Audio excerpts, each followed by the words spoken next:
बारामतीमधील मतदारांची खासदार सुप्रिया सुळे यांच्याकडून पडताळणी केली गेली आहे। बारामती लोकसभा मतदारसंघामध्ये सुळे यांच्याकडून सर्वे केला गेला असल्याची माहिती आहे।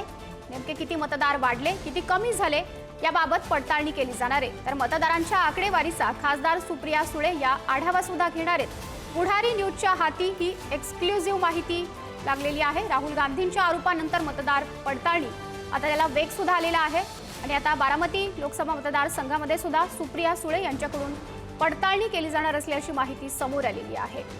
सुप्रिया सुळे यांच्या बारामती लोकसभा मतदारसंघामध्ये सुद्धा पडताळणी केली जाणार आहे। नेमके किती मतदार वाढले, किती कमी झाले याबाबतची पडताळणी होईल। प्रतिनिधी संदीप राजगोळकर आपल्याशी जोडले गेलेले आहेत। संदीप, या संदर्भात अधिकची माहिती। माधुरी, ज्यावेळेला महाराष्ट्र राज्याच्या विधानसभेचा निवडणुकीचा निकाल लागला त्यानंतर संशयाचं वातावरण निर्माण झालं होतं आणि आपल्याला माहिती आहे की उत्तमराव जानकर जे शरद पवार यांच्या पक्षाचे होते, आमदार म्हणून ते निवडून आलेले होते, पण त्यांनी देखील थेट निवडणूक आयोगाकडे तक्रार केली होती। मार्केटवाडीसारख्या गावामधून ईव्हीएम मशीन्सवर संशय घेण्यात आलेला होता आणि बॅलेटवर निवडणूक घ्यावी अशी मागणी करण्यात आली होती। आणि राष्ट्रीय पातळीवरचा जर विचार केला तर राहुल गांधी यांनी महाराष्ट्रातल्या वाढलेल्या मतदानाच्या आकडेवारी जी आहे ती वारंवार माध्यमांसमोर, संसदेमध्ये आणि निवडणूक आयोगासमोर देखील ठेवलेली होती।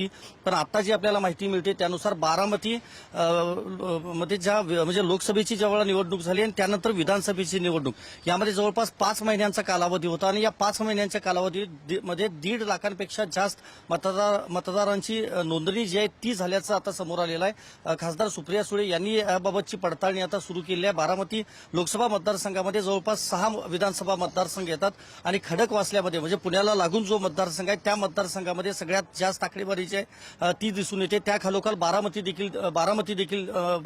देखील दिसून येते। दुसरं महत्वाचं, 2014 ते 19 या कालावधीमध्ये 2,53,000 मतदार वाढले होते, तर 2019 ते 24 या काळामध्ये जवळपास 3 लाख मतदारांची संख्या जी आहे ती वाढलेली होती। मात्र 5 महिन्यांमध्ये 1.5 लाख मतदार अचानकपणे वाढल्यामुळे आता संशयाचं वातावरण निर्माण झालं आणि याचं जी दखल आहे ती राष्ट्रवादी काँग्रेसच्या नेतृत्वानं देखील घेतल्याचं आपल्याला समजतंय। महत्वाचं हेच आहे, शरद पवार यांचा राष्ट्रवादी काँग्रेस पक्ष आता याबाबत निवडणूक आयोगाकडे काही तक्रार करतं का किंवा सुप्रीम कोर्टामध्ये काही दाद मागितली जाते का हे बघावं लागेल। मात्र सध्या पडताळणी सुरू आहे। मात्र मतदारांची संख्या जी आहे ती अचानकपणे वाढल्यामुळे आता विधानसभा निवडणुकीचा जो निकाल लागलेला होता, बारामती लोकसभा मतदारसंघातल्या 6 जागांवर आपल्याला माहिती आहे की महाविकास आघाडीचे उमेदवार निवडून आलेले नव्हते, त्यामुळे आता पक्षश्रेष्ठी किंवा राष्ट्रवादी काँग्रेसमधले पवारांच्या राष्ट्रवादीतले वरिष्ठ नेते याबाबत काय निर्णय घेतात हे बघणं महत्वाचं असणार आहे। नक्कीच संदीप, धन्यवाद आपण दिलेल्या सर्व माहितीसाठी। तर आता सुप्रिया सुळे यांच्या बारामती लोकसभा मतदारसंघामध्ये सुद्धा बनावट मतदार वाढल्याची माहिती आहे। लोकसभा मतदारसंघामध्ये सुळे यांच्याकडून सर्वे सुरू आहे। तर नेमके किती मतदार वाढले, किती कमी झाले याबाबतची पडताळणी केली जाणार आहे लोकसभा निवडणुकीमध्ये। Thank you.